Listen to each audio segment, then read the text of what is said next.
It's great to be together, and I've been really looking forward to today and having Dr. Beck here. You know him, his bio is long, but I do want to say that Paul A. Beck got his PhD from the University of Michigan. And he's current professor emeritus and Academy Professor of Political Science at the Ohio State University and international co-coordinator of the Comparative National Elections Project. So we can, if we don't hear about it, we can ask about that. But you'll see his title, and we are so happy to welcome Dr. Paul A. Beck. Well, thank you very much. I'm glad to be here. When Pastor Rice first talked to me about doing this, I had two thoughts. One was that because I stopped teaching in 2017, but didn't know that I was going to stop teaching when I gave my last lecture in my class, I really appreciate the opportunity to give that. This is what I would have done probably back then. And my second thought was 9 a.m. Really am not functioning at 9 a.m. So Terry got me up at 7. Much earlier than I usually get up, as Dory knows for sure. But here I am, and I'm still awake and alert, I think, and we will see. Well, what I want to do is talk about problems currently with what are really titled electoral democracy, how we run elections and the things that happen during election campaigns. And of course, we're now in the midst of it. All of us, I'm sure, are sick and tired of the ads. We're sick and tired of the anxiety that comes about in almost any election campaign, ready for November 5th to arrive, and it will, but it won't end things, unfortunately. But it will come, it's what, less than 2 weeks from now? And so we will see. Now, what I want to focus on are some things that I think could be done to improve the nature of our elections and of our democracy. I could have listed a whole bunch of things, but I've identified here 5 things to talk about it, and all of you probably will appreciate them. One is, and the big thing, the real worry that I have is what I'll call partisan polarization, the gulf between Democrats and Republicans in particular, because I think it affects almost everything that we are doing these days, including friendships. And many of you probably have experienced that yourself. Secondly, I want to talk about the restrictions that are ongoing to try to keep people from voting. And these have been around for a long time. They're not just fresh as of the 2016 campaign or the 2020 campaign. We unfortunately have party differences on how easy it should be for people to vote in elections. And these get manifested in a whole variety of efforts to try to restrict the franchise. Thirdly, I want to talk about primaries. And as I will talk more extensively, I'm a big believer in primaries. Primaries were instituted to take the choice of nominees away from the back rooms, away from the party leaders, the party officials. And I think on the whole, that was a good thing, but it has sort of unfortunate consequences. Fourth, I want to talk about gerrymandering, or gerrymandering, more properly called after Elbridge Gerry, who was the governor of Massachusetts. And gerrymandering has become in Ohio and many other states a really big problem in translating votes into legislative seats. And I'll talk about that.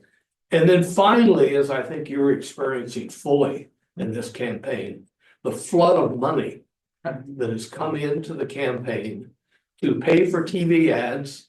TV stations are elated by this.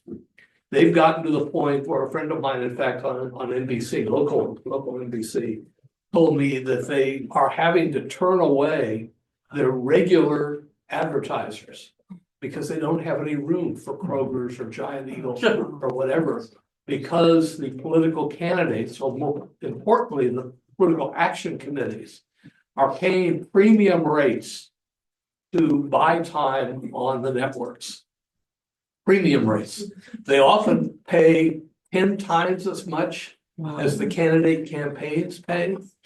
But they're quite willing to do it, and I'll talk a little bit more about that.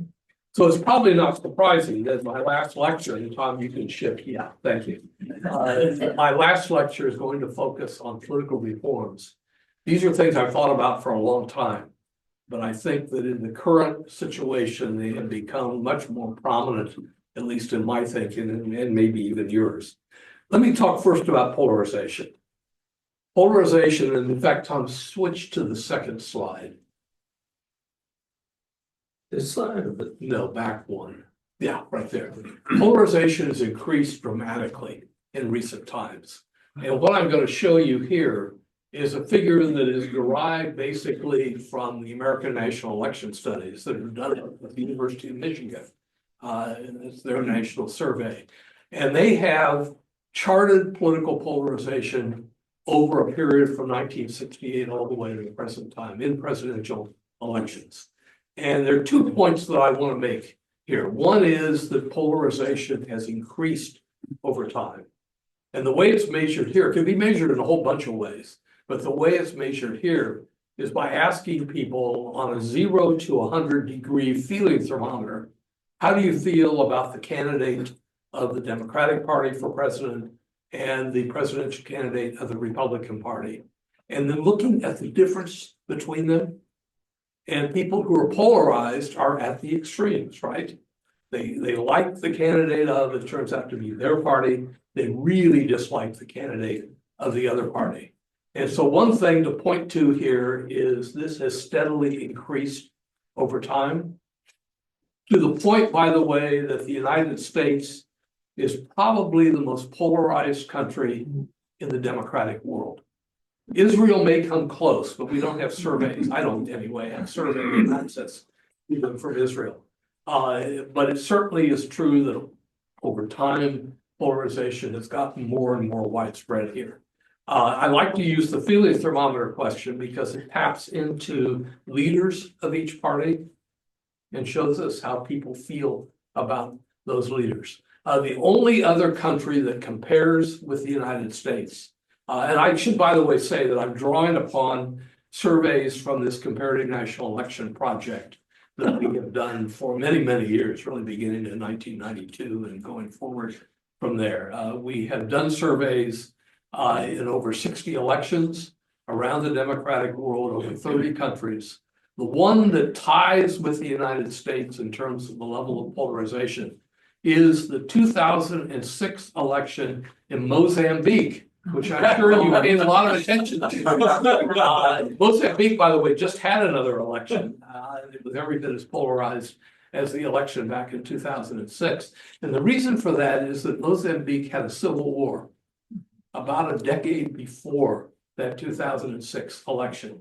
The two antagonists in the Civil War were the two parties that were running against each other in the 2006 election.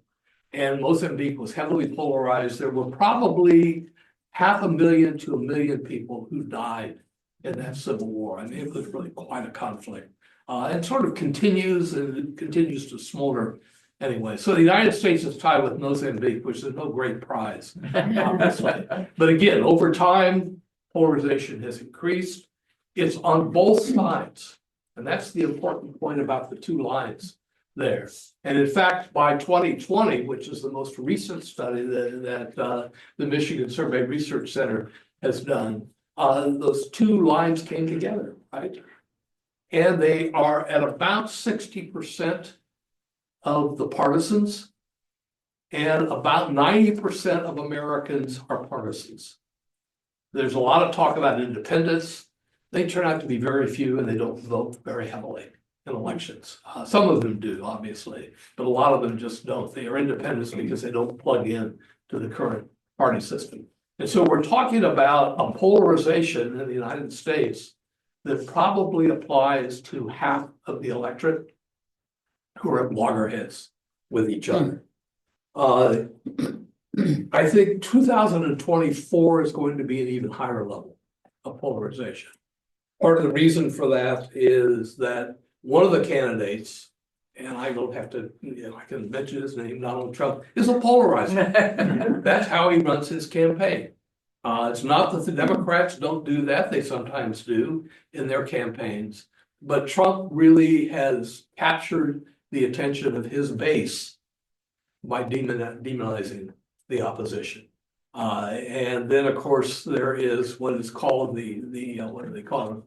The Trump, well, I'm grasping for the term, but there are many Democrats who feel that Trump on a scale of a 0 to 100 would be at 0, right? So there's polarization on both sides. Now, what's the problem of polarization? One is that it raises the stakes of the election. Partisans think that if the other side wins, they're doomed, and the country is doomed. They see the other party and its candidates as enemies and their own side as friends.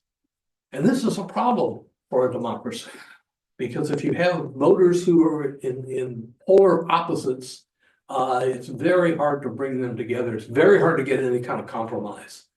Because if you are in the middle as a congressman, let's say, or congresswoman, and you try to come up with a compromise solution to all of these problems that we face as a country, you are attacked by your side as being a Republican or Democrat in name only, and you're attacked by the other side as being the enemy, right? So it's a real problem. It turns elections into zero-sum contests.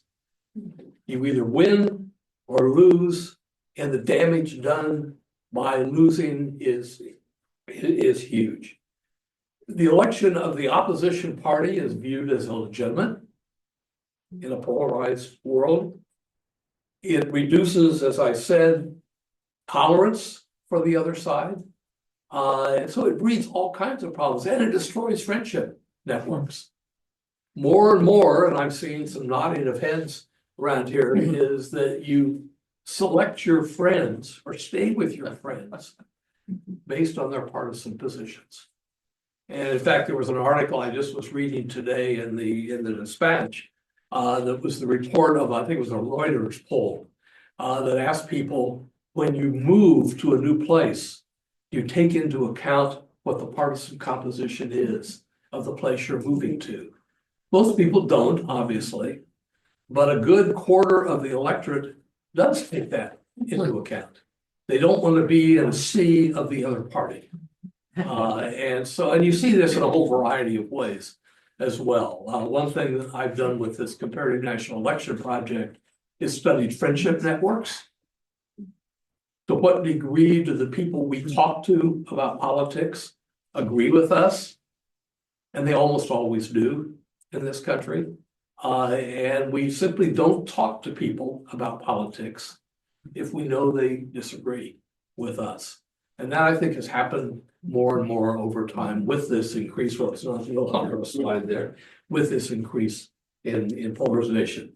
What's the solution to this? Probably to have candidates who are not stoking the fires. More than anything else, candidates who are willing to kind of tone down the partisan attacks.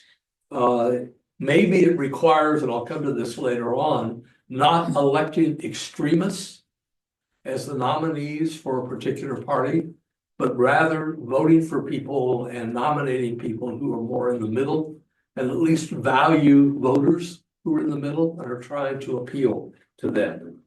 So the first thing that I wanted to talk about was reducing polarization. It's a big problem right now. I think it'll continue to be a problem. And I am actually not very optimistic that we will, in the short run at least, see some solution to that. Okay, Tom, you can switch to the next bit.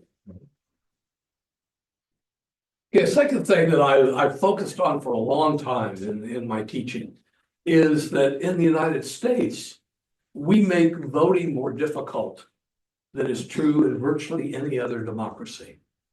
And that's because we require voters to take two steps if they're going to vote. First, they have to register. And they often have to register well in advance of the election, even before they're thinking about their electoral choices. And then secondly, of course, they have to show up at the polls to be able to vote. And sometimes we make that even difficult.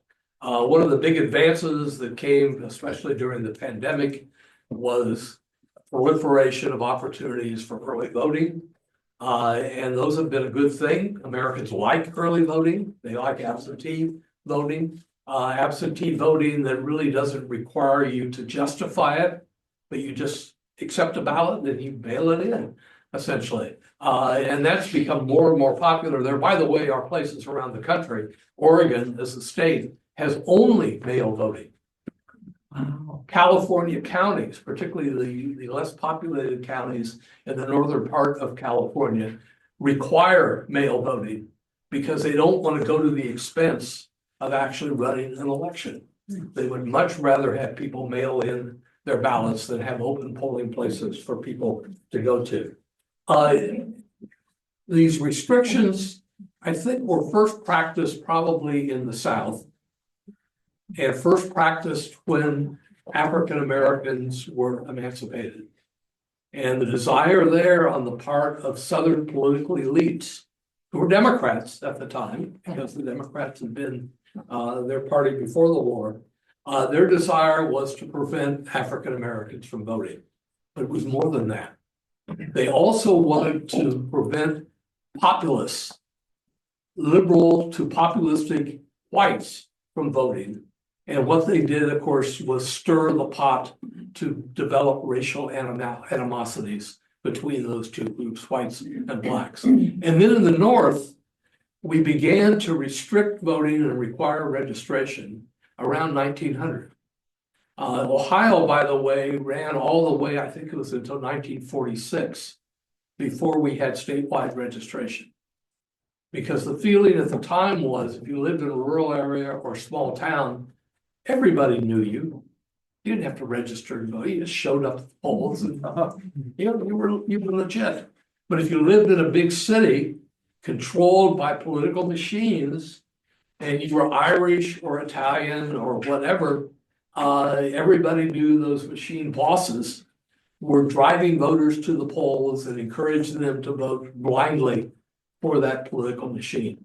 And so Ohio instituted voter registration around 1900 that applied only to the cities, didn't apply to the rural areas. And then later on, they changed it, and I believe it was in the late 1940s, to apply to other places in Ohio. So registration is a hurdle. It's a hurdle that is particularly difficult for first-time voters to cross. First-time voters, many of whom are very young. So think of your children or grandchildren who are moving away from home to go to school. They realize in September or October of an election year that they need to register to vote if they haven't been registered already in their high school, and many are, in fact. And so what do? Can they register on campus? Well, that's not so easy sometimes. Do they have to go home to register, or can they do it online? They can, but they need to think about it. And many of them, as you know, have other things they think about that are more important to them than actually registering to vote. It's also something that hits minorities particularly hard. People who don't have much of a record of voting in the past find it very hard, particularly if they move and they are a more mobile population than non-minorities are. It makes it difficult for them to be able to cast a vote, to be able to register to vote. Terry and I had a really interesting conversation a couple of weeks ago with somebody we'd invited as our guest to a club dinner that we belong to, or a club we belong to. And she was the dean of a college at Ohio State, grew up in Trinidad, had come to the United States from England to take that dean's position. And we were talking, I had given a talk not quite like this, but talk on the election there. She said, well, why would people not vote? It's a really important election coming up. And I said, well, are you registered? And she said, registered? We never had to do that in England because it was a responsibility of the government to maintain the voting rolls and to register us, to enroll us in the voting rolls. And so that very night, she went online and registered to vote.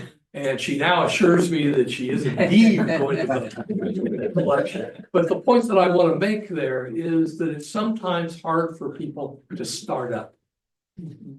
And this was something that, I mean, you know, most things are partisan in this country. This was something that one party really wanted because they wanted to try to make the electorate smaller, figuring that that was to their advantage. Whereas the other party wanted to expand the electorate, feeling that was to their advantage.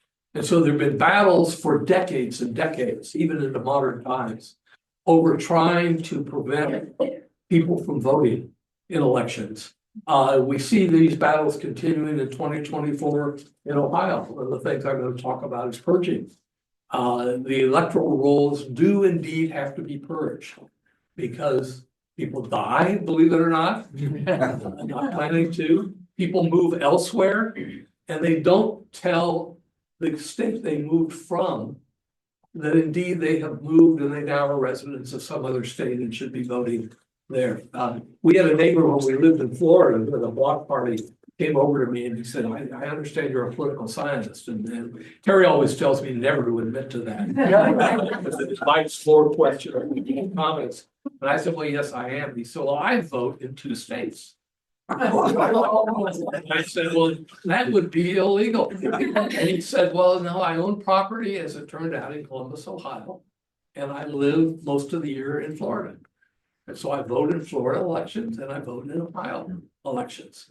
And so the electoral rolls do indeed need to be purged of people who live in more than one state. We had an easy way to do that up until, I think it was this past year, when Secretary of State LaRose decided that he no longer would be a part of this interstate compact to share information about residents.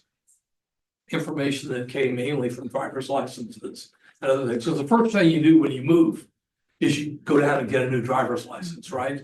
So that you have the right state on your license, but you don't really think about telling the old state you no longer are there. But that information was in the past purged. So it's very important, or I should back up and say that I'm a strong believer that everybody should vote, but not everybody does. And that everybody should find it easy to vote so that they aren't discouraged at the last minute when they begin to think about a campaign.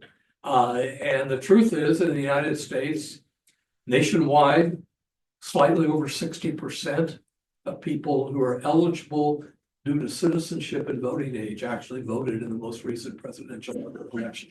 A little higher than that in Ohio, 71% back in 2020, but that means 29% don't vote. And it's always a question in my mind, as a political scientist, I guess, why don't they vote? Well, one of the reasons is the startup costs. And with a purge, if you haven't voted in the last 5 years, you could be removed from the voting rolls. And there's a procedure there. You're supposed to be sent a letter. And if you don't respond to that letter in time, you indeed are removed.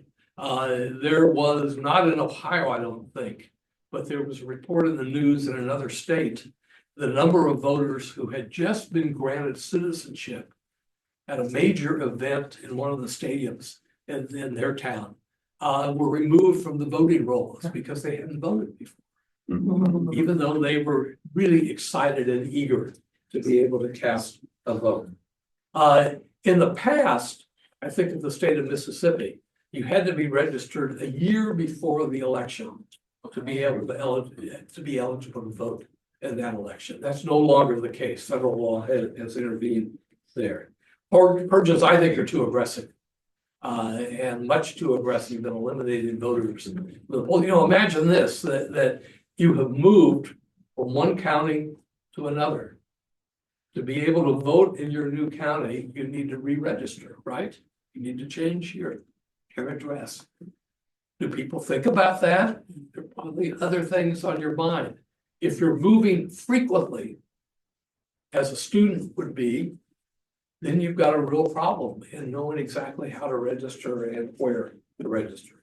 So the solutions are same-day registration. In the Dakotas, if you show up at the polls on election day, you can vote, period. You don't have to be registered, but not here. Purges should be done for people who pass away, of course, and for people who change their residence from at least one state to another. And then we ought to be exchanging registration rules across the states. Okay, next slide. Here's sort of a new one that I thought about. I used to be a strong believer in primary elections, but primaries now have a problem. And the problem is that candidates can be nominated by their parties, even though they don't win a majority of the votes in that primary. The most recent example is J.D. Vance in Ohio. He won a third of the votes in the Republican primary, and yet is given the big prize, and that is the Republican nomination for Senate. More recently, Moreno won a little bit more than a majority of the votes. I think it was 50.1%. And so he did win a majority, was able to get the nomination based on that. But I think primaries have become the place where extremists are able to do well. And then you and I, as voters, are faced with a situation in the general election where we may have an extremist on both sides, somebody who represents the far left or the far right within their party, and we've got to make a choice between them. Well, that isn't much of a choice, not a very pleasant choice to make.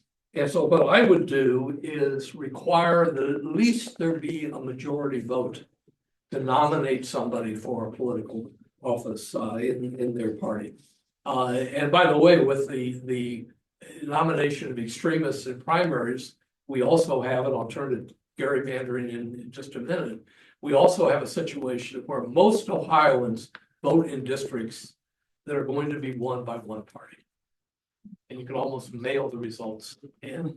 And so if that party nominates somebody who is really extreme, they're going to win the general election because they are protected from opposition, from competition by the way the legislative districts have been created. There's some solutions here.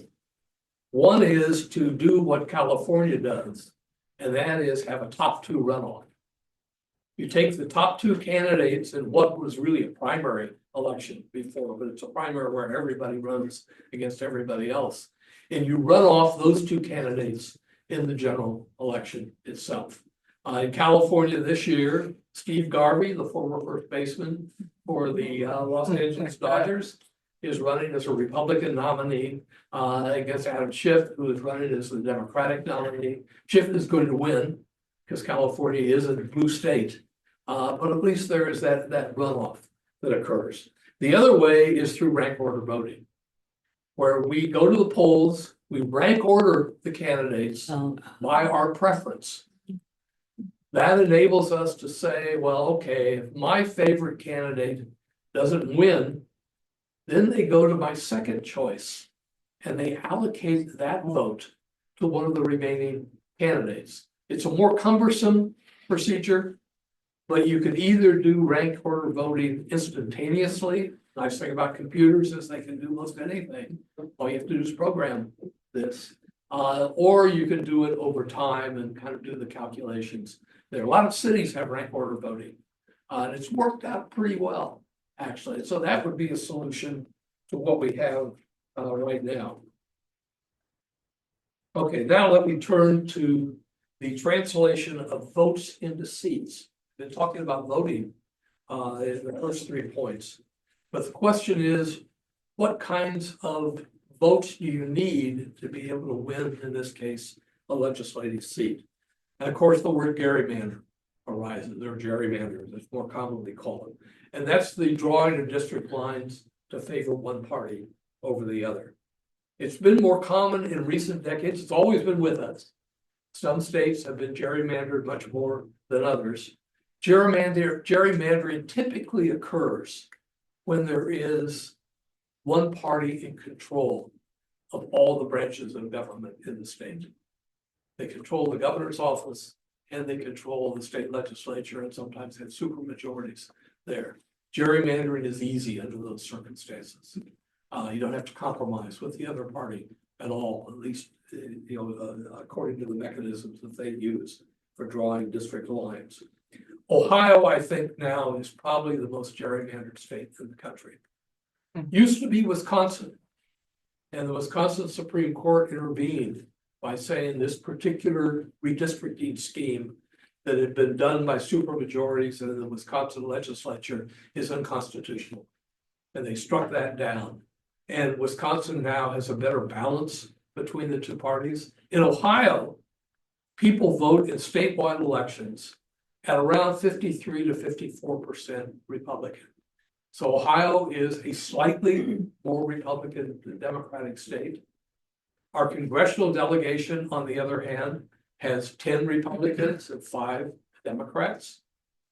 Our legislature, both the lower house and the upper house, has super majorities of Republicans. And it's due to gerrymandering. It's due to how the district lines are drawn. The Senate is 79% Republican. The state house is 68% Republican. When you have supermajorities like that, the party in power assumes it can do anything. And the truth is, it can't. It has the ability to do that. Even if the governor vetoes it, they can override the governor's veto, and they have. The problems with this kind of a system, a gerrymandered system, is that the legislatures do not represent the voting public. And they clearly don't in Ohio. That produces a whole series of uncompetitive safe seats, which means that we as voters are faced a situation where we really have no choice. If it's a seat that's going to be won by one party over the other, no matter what we do or what our neighbors do, then we are facing a situation where we don't have a choice. And it's the current legislature that determines the districts. So basically, they are redistricting to favor themselves. And it's very clear that's what they do. The pressures on, let's say, Governor DeWine back a couple of years ago, when he sat on this redistricting commission at the state level, the pressures on him to basically deny his own party its supermajorities had to be intense. And he succumbed to those pressures, even though he said, and was quoted as saying, the present situation is unconstitutional. But I voted the way I did, and he didn't say because of party pressures. And again, I'm not picking on the Republicans necessarily. The Democrats in the same situation would probably do the same thing. They would have learned. Ohioans, us as voters, and the Ohio Supreme Court have voted to constrain gerrymanders through constitutional amendments, only to be defied by Republican legislators who simply refused to redistrict in the way the courts had ordered, in the way the public had voted. The latest solution is issue 1, citizens not politicians. It's on the November 24th, 2024 ballot. What it does, and it's not really been well described, I think, in the media, what it really does, it forces the two parties to compromise in a way that they haven't in the past. And I wish that had been emphasized more than it is right now, because 2 Republicans, 2 Democrats, and 2 independents on this 15-member commission have to vote in favor of the plan that is adopted. And that forces compromise. And as you probably gleaned from what I've said before, compromise is really a good thing. Finally, let me turn to the 5th thing, and that is the flood of political money. I've got on the slide there the kinds of limits that are posed in terms of personal contributions to candidates. The point that I want to make here is that there are limits in what you can contribute to a candidate and his or her campaign, both in Ohio as well as in federal or congressional elections. And those limits are lower or higher in the federal elections, the congressional elections, than they are in state elections in Ohio. But there are no limits to what you can contribute to a political action committee, and no limits to what you can contribute to a 501c4. I think I said 503c4, but it's 501c4. Which are these dark money groups? You can contribute any amount of money you want to. There's some contributors who don't want anyone to know how they have given their money. This is often true, by the way, of corporate executives who don't want to get on the wrong side of some of their stockholders, right? Or their board of directors, for that matter. And so they will secretly give this money. That's called dark money. There are others who are bold and want to advertise what they've done, partly to curry the favor of a candidate for office. And they will talk about, I think of Elon Musk, for example, will talk about millions and millions of dollars that he is donating to, not the Trump campaign, because there are limits on what he can give there, but to political action committees or to his own political action committee, which is basically right now engaged in registering voters and trying to get voters to the polls in this election campaign. And so there's a problem with dark money, but there's a problem generally with money. There's just too much of it flowing. As I've said before, TV stations love this. I think the rest of us probably don't so much. What are the problems with money? Well, there's the obvious one, that politicians and elected officials listen to those who get their attention with campaign contributions. Do they listen to them too much? Probably, because they, after all, spend a lot of time raising money. And they will turn to these big donors in particular, because in one fell swoop, they can get a pretty substantial donation. It forces politicians and elected officials to spend their time raising money. And the estimate that I saw, and I can't really verify that, is that members of Congress report that they spend half of their time, not on legislation, but in raising money and holding fundraisers and talking to people who are going to be contributors. And there's something wrong with that, right? That's not what we elect them to do. It also distorts influence. One of the most famous political science books from many, many years ago has the quote in it, "The heavenly choir sings with an upper class accent." And you can see it particularly this year. It's very, very wealthy Americans who are putting all kinds of money into these electoral campaigns on both sides of the aisle, by the way, but much more on the Republican side these days than the Democratic end. Now, what can you do about that? The honest truth is there isn't much you can do about it. There was a Citizens United decision a few years ago that the Supreme Court decided that ruled that contributions, spending money, is a form of free speech. And individuals have the right to free speech, but so do corporations. And so they can put any amount of money they want to, as long as they don't give it to these restricted accounts that candidates in their campaigns have. And they do more and more. And in fact, there's been a flow of money much more in the direction of these dark money organizations, these 501c4s, and away from even the political action committees, or certainly the candidate campaign committees. There's several things you could do, and the Supreme Court in its Citizens United decision mentioned these sort of in passing. One was you can unmask who the donors are. Congress could require, it's not going to right now, but it could require that anybody who donates money to a political campaign, to a political action committee, or to one of these 501c4s has to be publicly exposed, has to have their name associated with that donation. We can also do a better job of enforcing the laws that are on the books right now. The major enforcement mechanism in federal elections, congressional elections, is the Federal Elections Commission, which requires a majority vote to take any action. But the commission is equally divided between Democrats and Republicans, and so basically they do nothing. Well, let me quickly move on. I want to end up by saying that polarization above all is at the root of many of these problems. If we weren't so polarized, we wouldn't have such egregiously negative effects of some of these other things. What leads me to favor these reforms when Pastor Rice talked to me a few months ago about doing this talk today, he said, well, can you tie in your own views to your Christian faith? And I thought a lot about that. I wasn't sure that I could. I hadn't really thought about it before.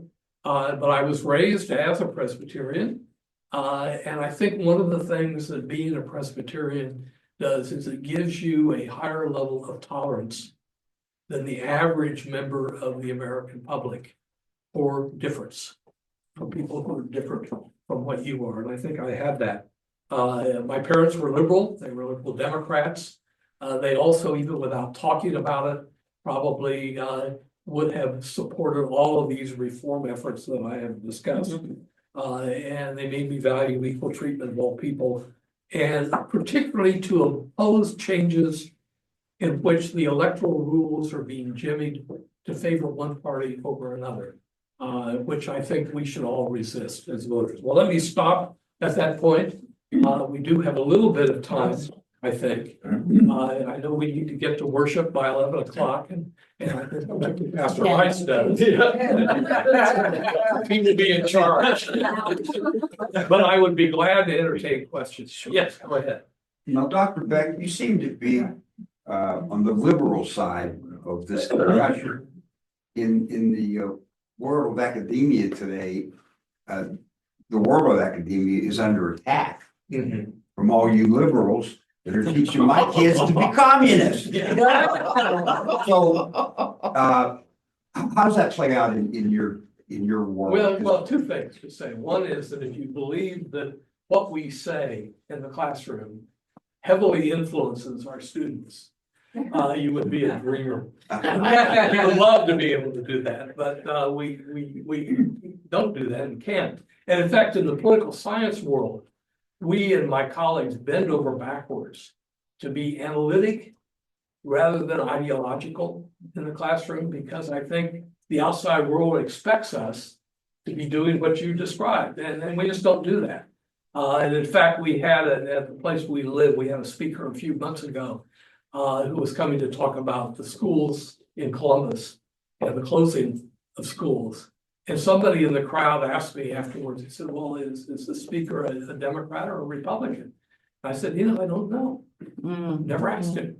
I suspect he's a Republican from what he was saying in the talk that he was giving, but he grounded that talk very much in facts. And that's what we're trained to do. Now, if you look at academia more generally, people are of different persuasions depending on what their discipline is. People in the social sciences and humanities do tend to be more liberal. People in engineering and business colleges tend to be more conservative, probably. That's natural, I think. People are kind of coded into those particular disciplines based on what their own preferences are about life and about careers and the like. So I think there's been so much made of this that's really deeply unfair. And it's very hard to defend yourself. It goes to the lengths in Ohio of the state legislature basically requiring universities, including Ohio State, to set up centers where the faculty are hired not by the faculty of the department they may be in, but by a committee that has both university members and outside members on it. And this is never a good thing.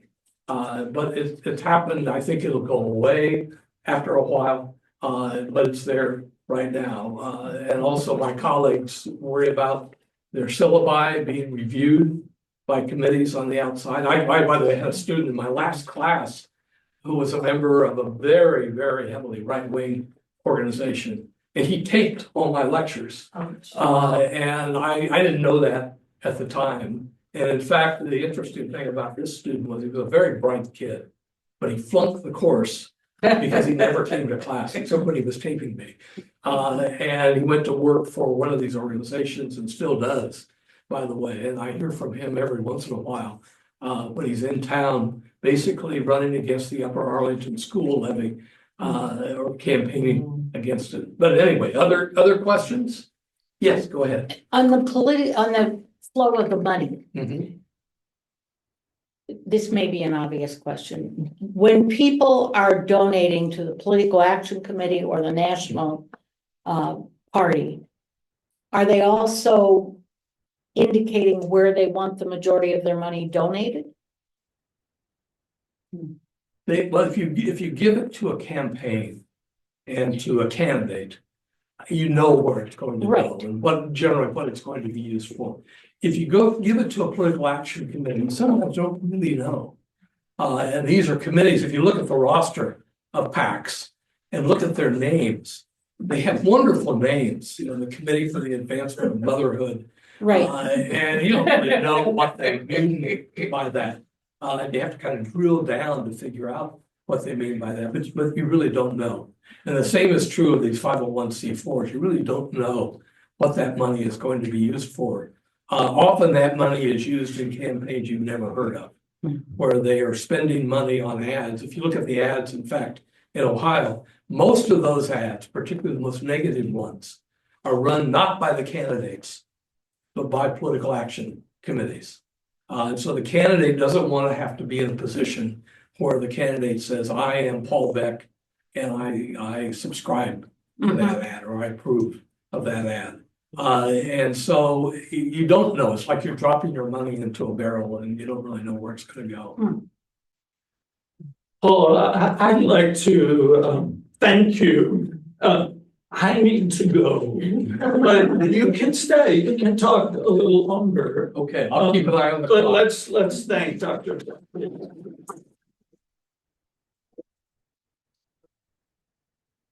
And I do want to mention, starting next Sunday, we begin a series, a 4-week series on the Book of Forgiving. It's by Desmond Tutu. And so I encourage you to participate. Thank you. Thank you. Yeah. There was a question back here. Yes.